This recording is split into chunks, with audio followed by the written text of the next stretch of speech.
As the weather turns towards autumn, I begin to feel alive again.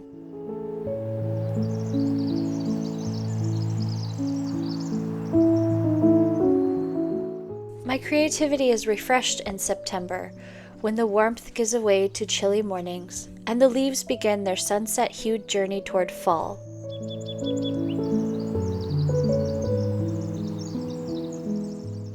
It is my favorite season. I feel the most myself when the air is cold, the rains come, and the days open up to cozy creativity inside, or harvesting root vegetables I've been waiting all summer to see, or foraging the apples, pears, and berries that promise a full winter of baking ahead.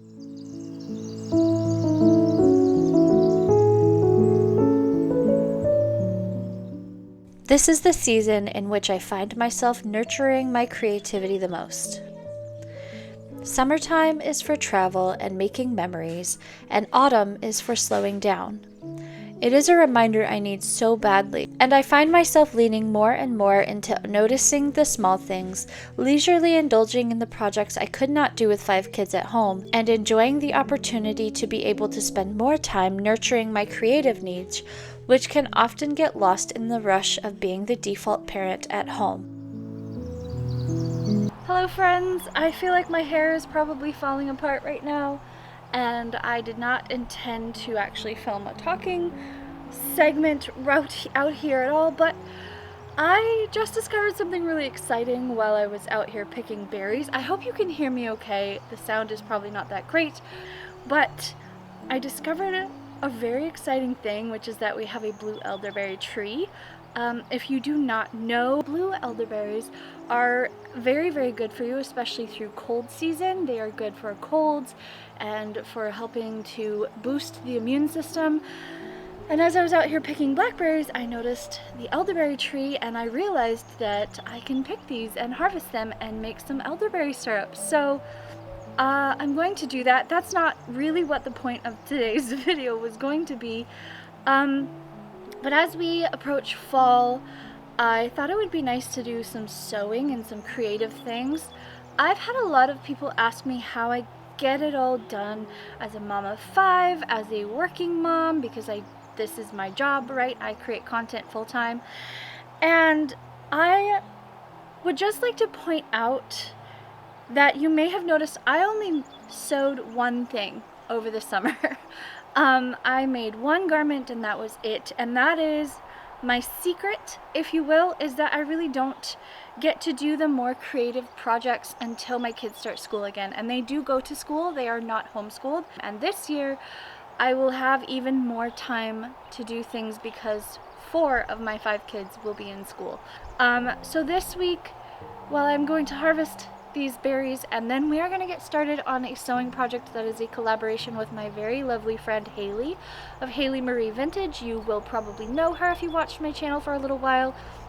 We are making a garment that is off of the website that shall not be named. I have done a few videos of it, but there was a particular pinafore that was really cute and it inspired me to make my own, so I will be doing that. And I also have a little bit of a collaboration with a pattern making brand called Stitch Maiden, and we're going to do some embroidery. It's going to be very cozy. We're coming into Hobbit season, and if you don't know, because I haven't done it in a few years, I really love Lord of the Rings, and I have been trying to get back to making every September kind of like Hobbit September. So I would love to share some like Middle-earth recipes. I have a Tolkien cookbook. I would love to share some like hobbity sewing, which will be this video. And I think we are going to try to have a little Hobbit party with our family come September 22nd, because that's Bilbo and Frodo's birthday. In general, it will just be a very cozy month, and whether you like Lord of the Rings or not, I think you will like the content that I'm going to be making. Hobbits are all about gardening and home, so that is very perfectly in line with what I like to do. But let's get to harvesting these elderberries, and then we will go start making the pinafore.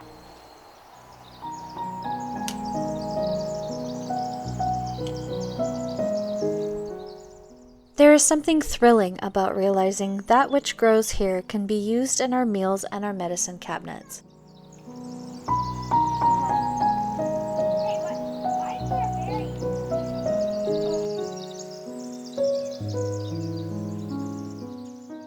While I am a firm believer in modern medicine, I also have a great interest in natural medicine and how what we harvest and eat locally can benefit our immune systems and bodies. It makes my soul come alive to discover more and more things on our property that I can harvest, and I am so excited to share what I will be doing with these elderberries and what I have done with the yarrow I harvested earlier this summer.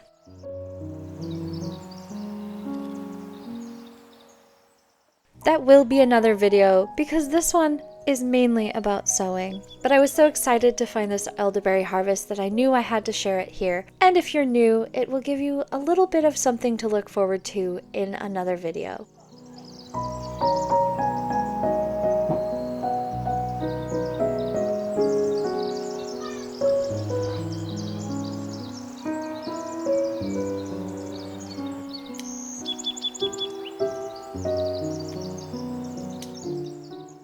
I will, of course, also be making blackberry recipes as we have stocked our freezer with tons and tons of blackberries for the season.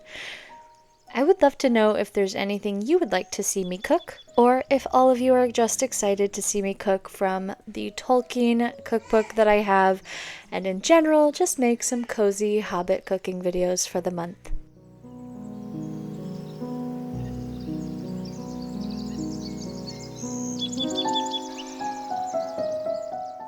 Part of nurturing my creativity this season is that I am finally updating my equipment, and some of you might notice that the audio quality is finally better. And there certainly appeared before me the only one my arms really ever hold. Thanks to this channel growing and my revenue becoming a lot more reliable, I have finally been able to buy myself a microphone to record my voiceover straight into my project, and I cannot tell you how wonderful it is. But finally, let's get into making this pinafore. A little while ago, Stitch Maiden contacted me to see if they could send me a free pattern in exchange for me making it at some point on my social media somewhere.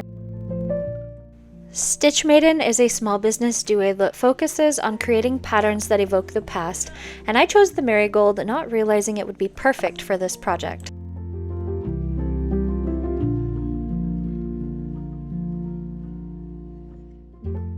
But once I realized that, of course, I jumped on it, and I am so excited to share this pattern with you. They are not sponsoring this video. They literally just asked if I could make the pattern and share it on my Instagram. However, I really loved this pattern, so I wanted to share it here in this video. Since everything is digital, you do have to print out all of the papers yourself and assemble the pattern, which I was a little bit intimidated to try. After looking and realizing there were 71 pages that I would have to put together, I felt a little overwhelmed, but as I went on and started to put the pieces together, it became a little bit like a puzzle, and I had a lot of fun assembling the pieces so that I could cut out the pattern. I found it really satisfying to cut out all of the pieces and put them in a pile, and honestly, putting it together was just fun. It was simple to do, and they explain it really well, so you're never feeling lost as you tape things together or cut things out.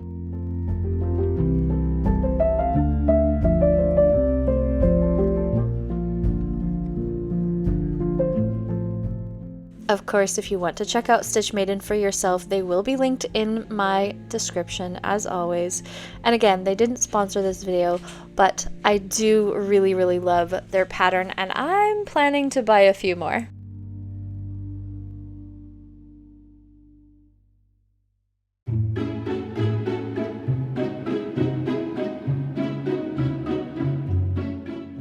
It might seem like a lot to some people that it took a full day just to assemble the pattern pieces, but I do think it is worth it.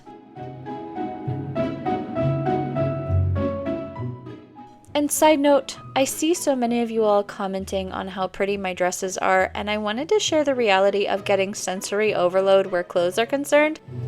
I most often am in something stretchy and comfortable during the day unless I am filming. I do love to wear pretty outfits, but I often find it hard to get dressed when I'm not doing anything, I'm not filming, and I'm not going anywhere. That is the reality of my life. I dress up for work, which is making videos, but sometimes I just have to wear something comfortable so I can get through the day.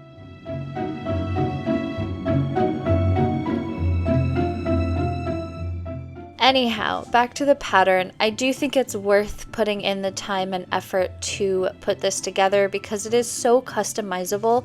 There are many different options for how you can put this dress together. You can choose a bodice with no gathering or a bodice with gathering in the middle. You can choose 3 different sleeve options. I believe there is a flutter sleeve, there is a pin tucked sleeve, and there is a plain sleeve. You can choose to have a tie or no tie, and you can choose the skirt 3 or 4 different ways. Whether you want a full skirt with a ruffle, a full skirt without a ruffle, a narrower skirt, or a narrow skirt with a ruffle, and most importantly, all of the options come with pockets. You can literally pick and choose which pattern pieces you want so you can make a dress that is perfectly customized to how you would like it to look. And I believe most of their patterns are like this, which I really appreciate.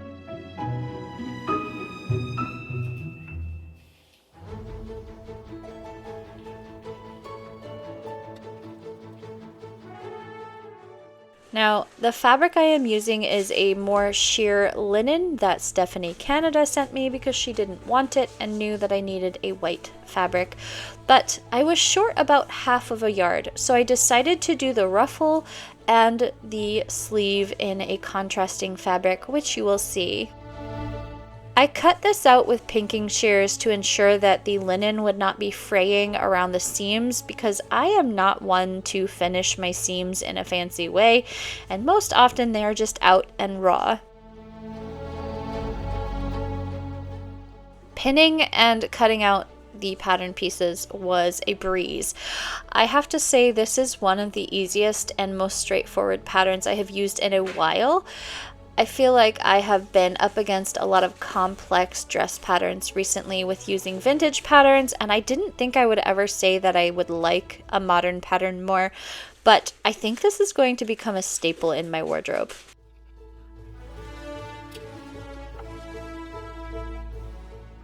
As you can see here, I picked a vintage floral cotton for the sleeves and the tie and the ruffle, and this is one of the mistakes that I made here in cutting the ruffle out, which you will see me realize momentarily.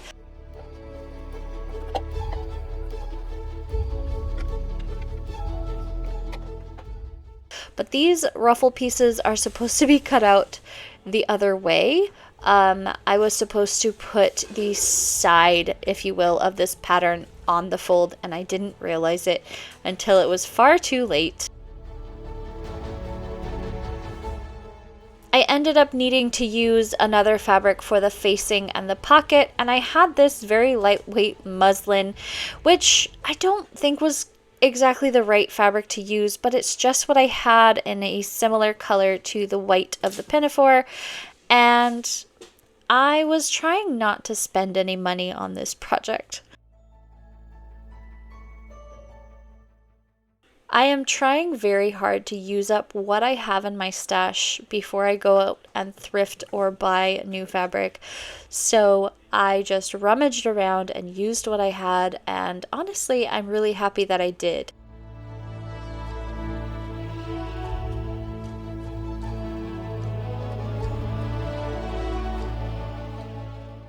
And yes, I do actually use my iron, much to the surprise of some people who have commented in the past that I need to iron my vintage dresses. All jokes aside, this pattern was so easy to make, and if you are familiar with your sewing machine and want to try maybe a few new methods, I would highly recommend grabbing this pattern or one of Stitch Maiden's other patterns.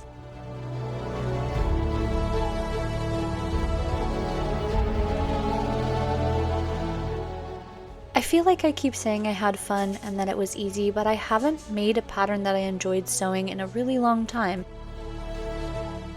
If you're familiar with my sewing videos, you will know I often bemoan the fact that I have to sew, and I much more enjoy the embroidery part of it, which we are getting to.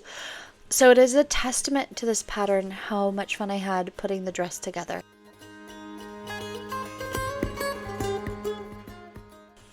It also really helped that this was a very quick sewing project. It took me a day to put the pattern together, a day to cut it out and sew it, and then another day and a half to do the embroidery. I think that would be my biggest advice if you are a parent or someone who is extremely busy and you are just trying to figure out how to fit creative time and creative projects into your day, to choose projects that are actually enjoyable. And I know that sounds funny to say, but I am definitely one to choose projects because I want the outcome, but I don't necessarily enjoy the creative process of that particular pattern or project. It also really helps to mindfully create time for yourself. I knew that I was going to need to sew this rather quickly because I did not start filming as soon as I needed to. And so I dedicated those 3 days of making this dress solely to making the dress. What many people don't realize is that when I have a project like this, I am often not doing a lot of the other things, or I am doing it over a weekend when my husband is there and can do all of the things that I would normally do in a week.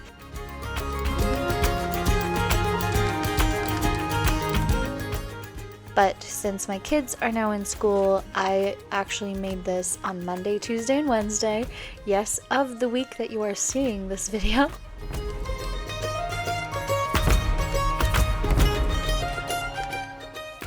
And I was able to just entertain the baby and have him be around me while I was sewing.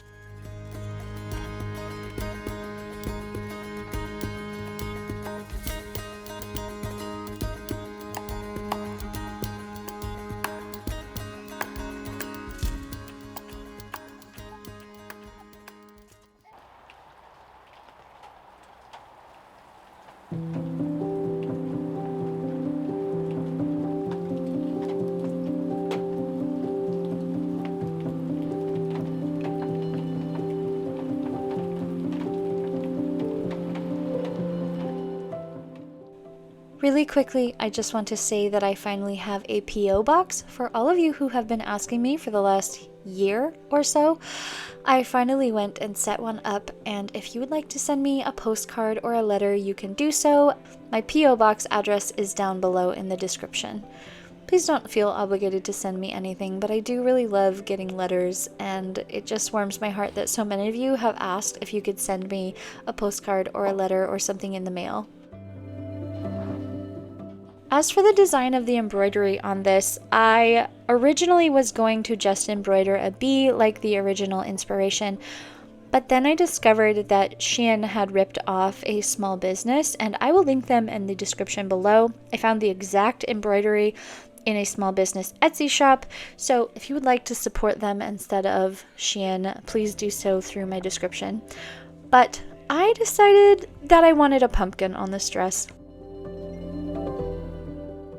I debated for a while because I really did want to make it as close to the original design as I could, but as soon as I picked out the orange floral fabric that I used for the sleeves and the ruffle, I just knew that I was going to have to work it into an autumnal theme, and the pumpkin just spoke to me. I did spend some time trying to workshop a bee into the design as well, but this is mainly just freehand. I used a bowl to make a perfect circle, and then I drew the vines around it, and a pumpkin and a bee, and I also decided to add some flowers to match the flowers we have out front in a pot growing by our door.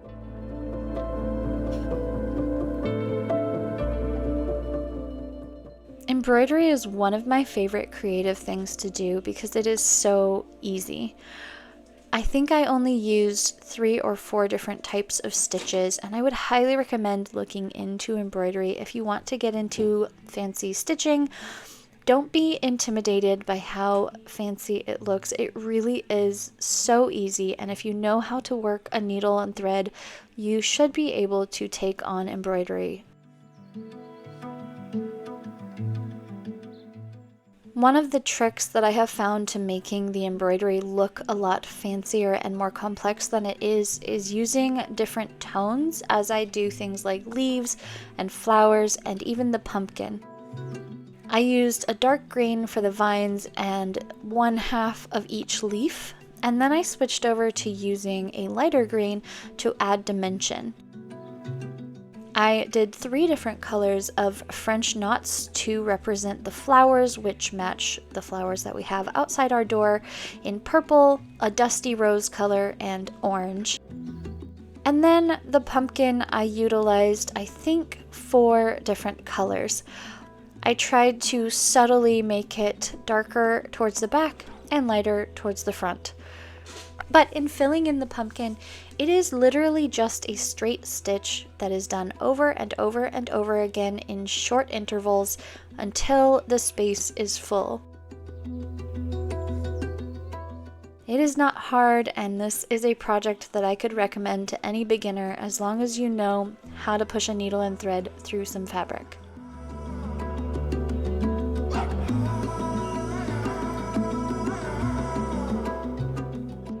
My favorite thing to do in this season is to turn on a cozy show and sit down and embroider something, and I will absolutely be making more dresses with more customized embroidery because I can. The bee, again, is just a few straight stitches in black and yellow, and then for the wings, as with the vines, I did a vine stitch. I don't remember what it's called, but I will put it on the screen. And that was it. Let's get to the reveal.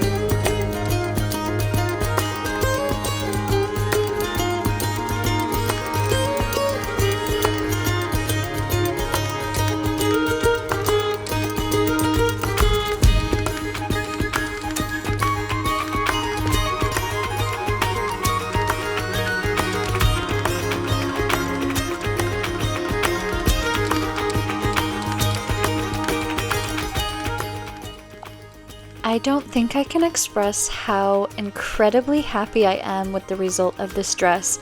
I love absolutely everything about it, from the embroidery to the linen to the contrasting sleeves. It makes me so happy to look at.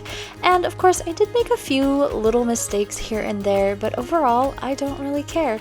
I'm so proud of it, and it fits so well, and it's just every bit as beautiful as I was hoping. So please check out Stitch Maiden in the description if you want to get one of these patterns, and don't forget to pop over to Haley's channel. She will also be making a version of this dress, and you should definitely go watch her channel. As always, I hope that wherever you are feeling safe and loved. And until I see you again, have a beautiful day, and thank you for watching. Bye! Oh, make it a nice shot. I already know.